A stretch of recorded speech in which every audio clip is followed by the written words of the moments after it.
Salut l'équipage, c'est Captain Lump qui vous parle. Aujourd'hui, pour cette première vidéo sur cette chaîne, je vais vous présenter 5 fruits du démon que j'ai inventés. Et générique.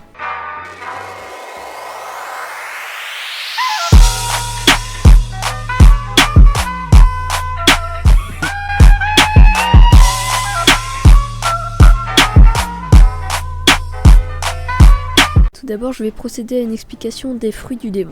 Si tu veux passer direct aux 5 fruits du démon que j'ai inventés, clique sur ce téléporteur et tu iras vers le futur.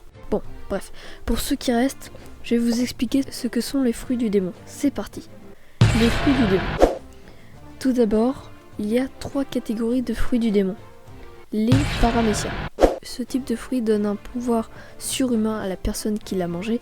Il peut transformer le corps de la personne et ou peut manipuler l'environnement. Voici quelques fruits du démon paramécia assez connus. Le Gomu Gomu no Mi, le plus connu, c'est celui de Luffy, qui consiste à allonger le corps de celui-ci. Le Hana Hana no Mi, le fruit de Robin, qui consiste à faire pousser n'importe quelle partie de son corps où elle le souhaite. Et enfin le Ito no Mi, connu récemment car il était le fruit de Doflamingo, l'antagoniste de l'arc Dressrosa. Le mangeur de ce fruit peut contrôler des fils invisibles ou manipuler des personnes comme des marionnettes. Les Logia. Appelé système nature, il donne à son utilisateur la capacité de contrôler à sa guise ou se transformer en un élément naturel. Voici quelques fruits du démon Logia assez connus. Le Magu Magu no Mi, le fruit de Akainu, donne la capacité de contrôler ou se transformer en magma à son utilisateur. Le Mera Mera no Mi, anciennement le fruit de Ace et depuis l'arc Dressrosa, le fruit de Sabo, donne la capacité de contrôler ou se transformer en feu. Et le Yami Yami no Mi, le fruit de Barbe Noire permettant de contrôler les ténèbres ou de se transformer en ceux-ci. Les Zoan. Ce type de fruit permet à son utilisateur de se transformer en un animal, une créature quelconque.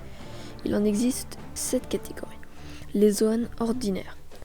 Ce sont les Zoan les plus répandus à travers le monde. Le plus connu est celui de Chopper, le Ito no Mi, le fruit de l'humain, qui permet à Chopper de se transformer en forme humaine. Et il créera notamment les Rumble Balls qui lui permettront d'avoir plusieurs formes en fonction de celle qu'il mange. Le Jump Point, le Eevee Point, le Monster Point, le Guard Point, forme normale et maximale, le Horn Point, le Walk Point, le Kung Fu Point et le Brain Point. Les Zoan carnivores. Ce type de Zoan donne à son possesseur la capacité de se transformer en forme hybride ou animale, avec par exemple celui de Roblucci qui lui permet de se transformer en léopard. Et il peut se transformer en léopard hybride, en mi-léopard mi-homme et en léopard animal. Les Zoan éveillés. Les utilisateurs de ce fruit n'ont qu'une seule forme mais sont beaucoup plus forts que les Zoan. Les seuls connus à ce jour, je crois bien, ce sont ceux des gardiens d'Impel Down, par exemple avec celui du Minotaur et toute sa clique. Les Zoan antiques, avec celui de Jack, le Zozo no Mi, qui lui permet de se transformer en mammouth. Les Zoan insectes, celui mangé par Kabu. Le Mushi Mushi no Mi lui permet de se transformer en scarabée rhinocéros. Les Zoan mythiques, celui de Marco lui permettant de se transformer en phénix et d'en avoir ses capacités telles que la régénération. Les Zoan mangés par des objets, le Sara Sara no Mi, permettant à une poche de gaz de se transformer en un axolote. Et le Sara Sara no Mi possède 2 formes, la forme hybride et la forme animale. Le fruit de l'éléphant pour Fungfried qui lui permet de se transformer en éléphant. Il possède 3 formes, car c'est un sabre. Il possède sa forme sabre, sa forme normale, sa forme mi-sabre, mi-éléphant et sa forme éléphant. Les Zoan Smile, ce sont des fruits du démon artificiels créés par César Clown. Ils n'ont pas la même apparence que les fruits du démon normaux. Ils sont notamment utilisés pour l'armée de Kaido, comme celui de Sheephead, lui permettant de transformer ses bras en cornes de bélier. Et pour finir, les fruits du démon artificiels créés par le docteur Vegapunk. Il n'en existe qu'un, et c'est le premier fruit du démon à être créé par un humain. Il inspirera d'ailleurs les Smiles. Le seul fruit du démon créé par Vegapunk connu jusqu'à ce jour est celui qu'a mangé Momonosuke, lui permettant de se transformer en un dragon. Voilà, je pense avoir fait un bon résumé des fruits du démon. Si vous voulez en savoir encore plus, allez voir le wiki de One Piece sur les fruits du démon ou allez regarder les vidéos sur les fruits du démon de All Blue Channel, car c'est toujours mieux en vidéo. Allez, c'est parti. Le fruit de la racine. Tout d'abord, je verrai pour le mangeur de ce fruit un caractère comme celui de Urouge. Ce fruit serait un Logia et donc permettrait à son utilisateur de se transformer et contrôler les racines.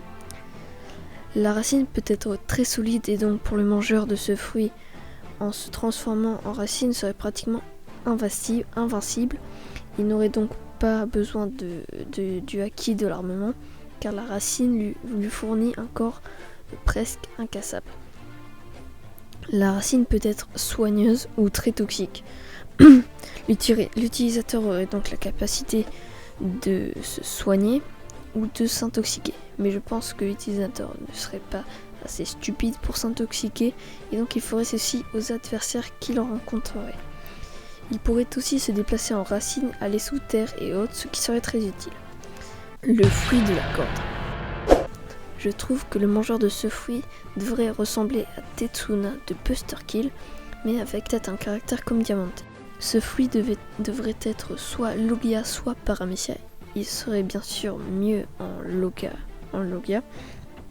Donc on va partir sur ça. Donc étant un Logia, il a toutes les capacités d'un Logia. Donc lorsque par exemple il se fait exploser ou découper la tête, elle se rattache ou se reforme aussitôt comme Crocodile ou Akainu. Les cordes seraient soit comme ça, ou comme les ceintures de karaté ou de judo.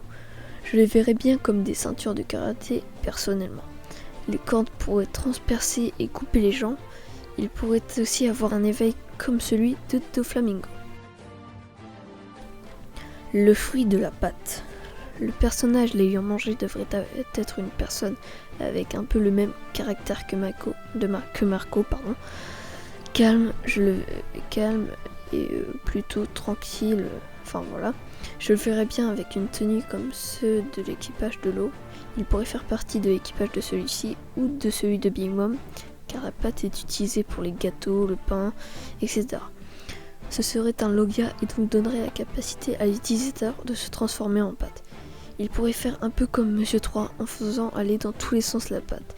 Il pourrait recouvrir des gens de pâte et ensuite la faire sécher ou la faire chauffer énormément comme du magma. Le fruit du Fenrir. Ce sera le seul Zoan que vous verrez dans cette vidéo. Tout d'abord, le Fenrir c'est quoi? C'est tout simplement un loup géant de la mythologie nordique. Il est le fils de Loki et sera considéré comme trop puissant, du coup il sera enchaîné. Enfin après je ne vais pas vous faire toute l'histoire, allez voir sur Wikipédia. Alors comme vous avez pu l'entendre, c'est un loup et vous allez me dire ouais mais il y a déjà le fruit du démon du loup. Donc déjà tu te calmes, je m'explique, ce sont deux créatures différentes donc il y a la capacité qu'il existe. Le Fenrir serait beaucoup plus puissant que le loup et plus grand. Sinon il pourrait être l'éveil de Jabora, justement, mais perso je kifferais pas trop. Donc pour le personnage, je n'ai pas vraiment d'idée, mais pour l'apparence du Fenrir, j'aimais bien l'idée de celui de Smite, un peu comme un loup de feu, mais après ça reste à voir. Il serait plutôt pour un méchant de One Piece, étant donné que le Fenrir est maléfique et ténébreux. Et le dernier fruit, le fruit de l'énergie. Le personnage l'ayant mangé devrait être un peu comme Luffy, joyeux, drôle, sympathique. Ce serait un fruit du démon de type Paramecia, permettant de contrôler l'énergie. Celle-ci serait représentée un peu comme lorsque quelqu'un se transforme en Super Saiyan, la même couleur ou la même transparence. Sinon, il serait représenté un peu comme le Pika Pika no Mi de Kizaru. Donc, il permettrait de contrôler l'énergie des personnes ennemies ou amies. Il aurait la capacité de faire un mur d'énergie un peu comme le Candle Wall de Monsieur 3, de créer des armes comme l'épée comme l'épée de Kizaru lors de l'archipel des Shabaudi.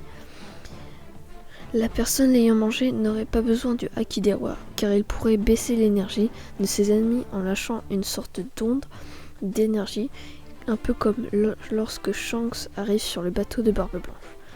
Il n'aurait donc pas besoin non plus du Haki de l'observation, car il pourrait capter les énergies proches et celles-ci seraient représentées comme des silhouettes jaunes ou une aura jaune, comme le Haki de l'observation. Voilà, j'espère que cette vidéo vous aura plu. N'hésitez pas à commenter, partager. Allez voir les vidéos de All Blue Channel sur les fruits du démon. Aussi, ces fruits du démon, je ne les ai vus nulle part, donc pas de plagiat. Merci. Moi, je vous dis à très bientôt. Bye.